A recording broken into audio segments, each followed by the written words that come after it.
से साबत सबूत सी मदा तेरी वसल सकलैन कलबी तकसीन मेरी रखदा चौकोटे सत सवरां विच आंदी जांदी है रोशन जबीन मेरी शेरो सुखन दा मैनू कोई चाजी नहीं लैर बैर ना कोई जमीन मेरी करदा रहंदा सिर्फ अजूर इल्जाम शारी हो जाए मता रंगीन मेरी जिम जोड़ रबाई दा की जुड़िया केड़ा कोई इरादा तसनीफ दाए कदे किताब ध्यान नहीं काफिए दा ना कदे रखिया ख्याल रदीफ दाए रहंदी जैन विच मदा अजूर मेरे ते तहयल बगदाद शरीफ दाए ओवा शायर या ना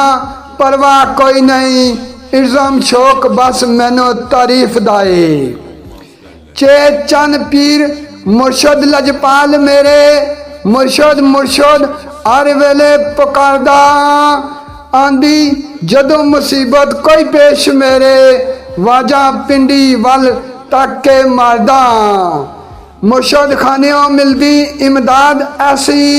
बचदा नार सी तालब गुलजार दा मेरे विच नहीं और कमाल इल्जाम बस मुरीद चंद पीर सरकार दा ए हसब नसब लजपाल तेरा एक मैं नहीं कहंदा सब लोग कहंदे कदी खोलो तारीख इस्लाम दिसदी अक चढ़ के नेज़े दी नोक कहंदे बेरी डुबी होई लाजिम तरनी है पानी दजले दरिया दा रोक कहंदे मुर्शद कामल दा डेरा खास इल्जाम जड़ी जगह नू खबियां दी डोक कहंदे खे खाम ख्याल की मदा लिखे लबे लफ्ज कोई किथों तो सीफ वाले गल पाकां दी पाक जबान मंगदी साढ़े मुंह नहीं पाक तारीफ वाले मकबूलियत दा दर्जा है शायद पावान लफ्ज काफिए या फिर रदीफ वाले इल्जाम लड़ी है गौसल सकलैन कामल चंद पीर जो सबन शरीफ वाले दाल दिलों आजर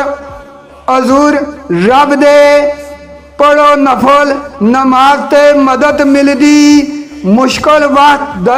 दरे सरकारी उत्ते मन्ना नजर नियाज ते मदद मिलदी